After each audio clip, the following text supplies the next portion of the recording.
Every month there's a new display at the Ashtabula Arts Center. For February, it's a look at vintage clothing, mostly from the 1950s, put together by Susan Powers, who teaches costume and fashion at Ursuline College.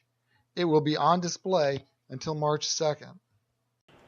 I've always loved fashion, and even as a little girl, I used to love to get dressed up, and I played with all my dolls and dressed them, and also learned to sew when I was about age 10. And so fashion really has always been with me, and have always enjoyed it. But doing what I'm doing with all of the historical displays, that all came to me a little bit later in life.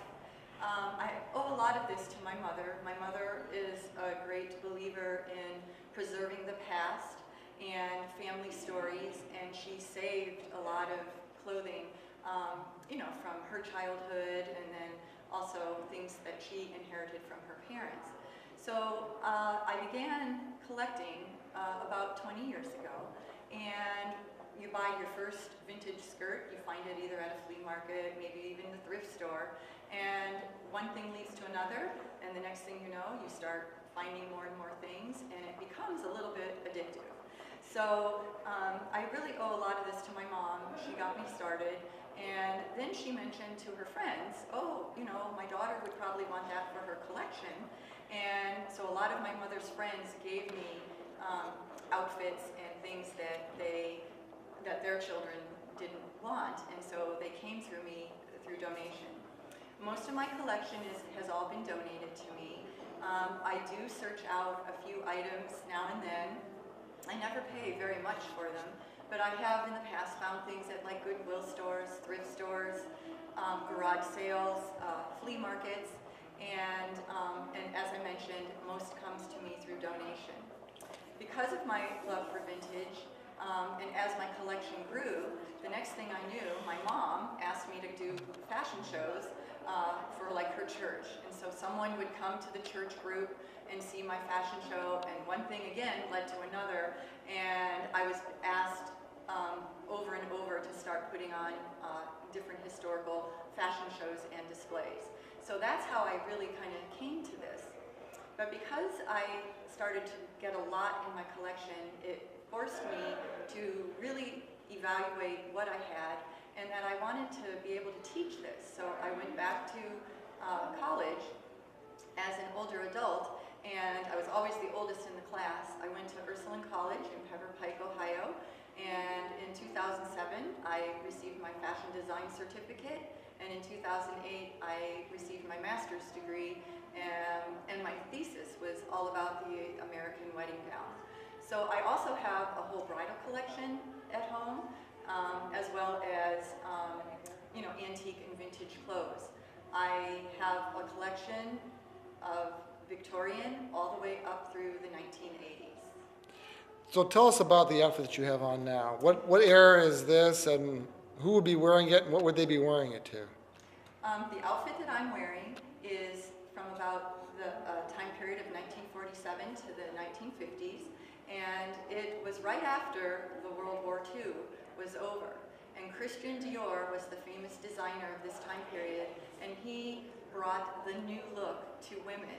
And women were so anxious to wear his sumptuous and the styles of this type after all of the drab, brown, green, wartime colors, and there was a lot of rationing during the war, so women were really having to make do with shorter skirts, broader shoulders, and it was just really drab colors because all of the fabrics and nylon and silk were being used for the war effort.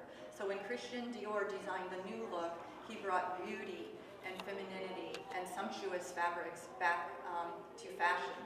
And the ideal look of this is a very oval, or in this case I'm wearing a V-neck, but a very oval or V-neck with sloping shoulder, a tight little cinched in waist, and a very full crinoline skirt attached.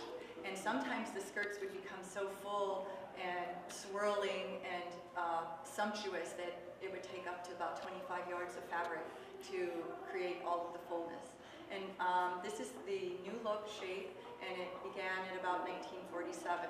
A woman would wear this to a fancy cocktail party, even a very nice luncheon, not casual, but elegant dinner, and or to like a garden party or a party at a church, a dance, something like that.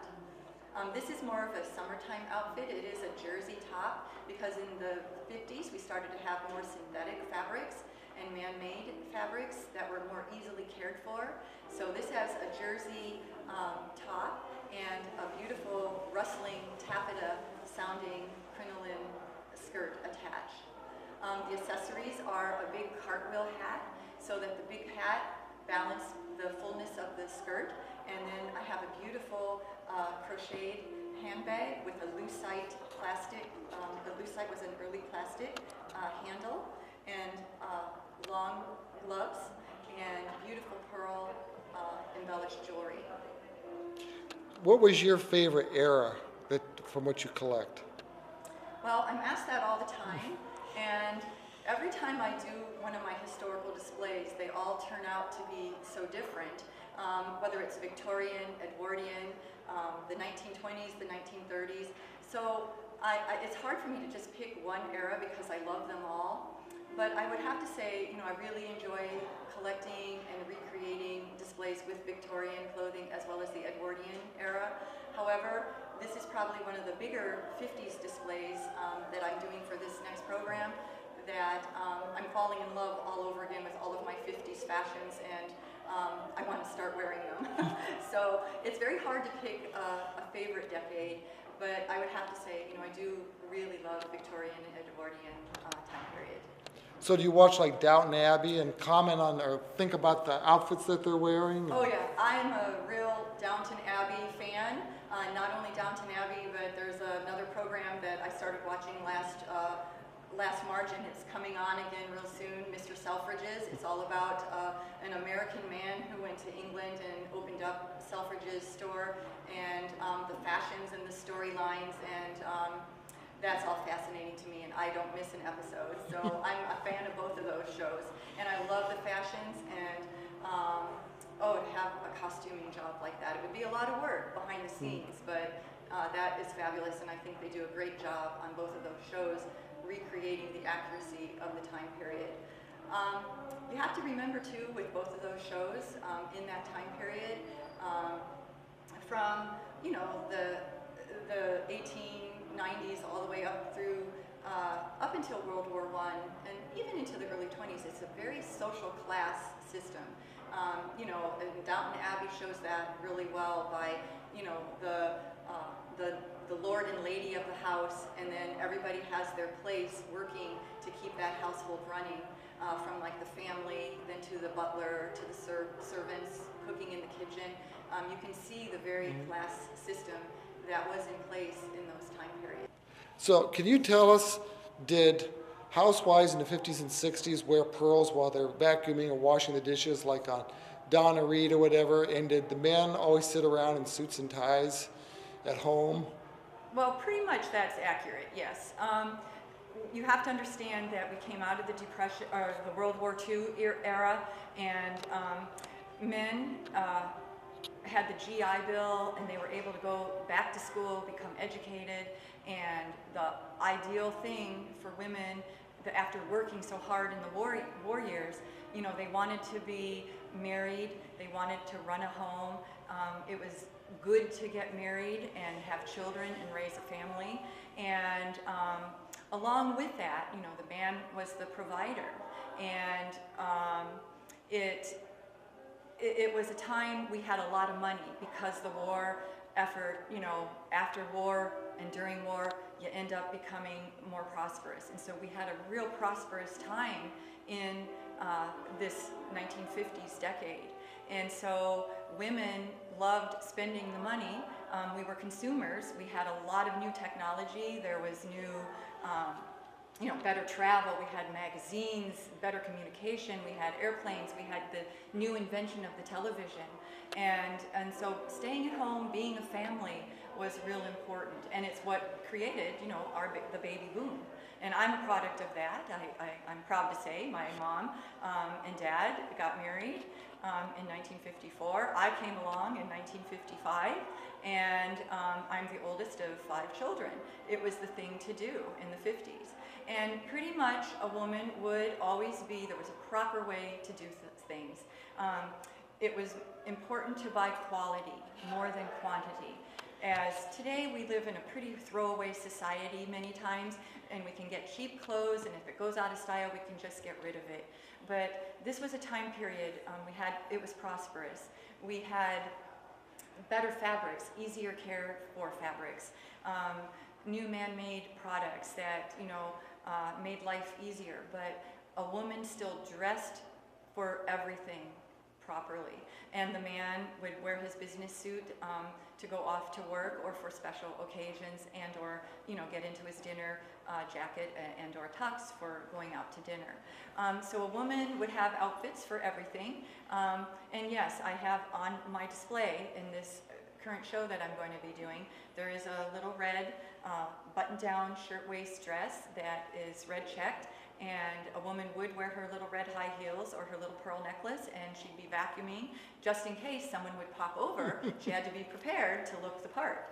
So that's partially true, but there are all kinds of new sports clothes being made that I have on display too, beach wear, summer wear. So a man would come home and yeah, he might stay in his business suit to eat dinner, but he'd eventually get into a more casual outfit, or and there, there's all kinds of pajama wear and things like that. So yeah, that's pretty partially true. A woman and a man, there was a proper etiquette to follow when dressing. What do you think, the people are too casual today? Well, I think, yes. I don't mean that. I think it's just a more casual, it's a change in the times. Everything's so fast-paced, and we have so much modern technology with cell phones and computers, and we live in a fast-paced world, and so it is very time-consuming to dress, with hat, gloves, jewelry, the matching outfit. I mean, it takes a lot of thought and a lot of preparation, and I have to say that probably, yes, today we're moving at such a fast pace that a lot of people don't stop and think that this is how a woman and a man would dress in like the 1950s. I mean, they don't have time for that.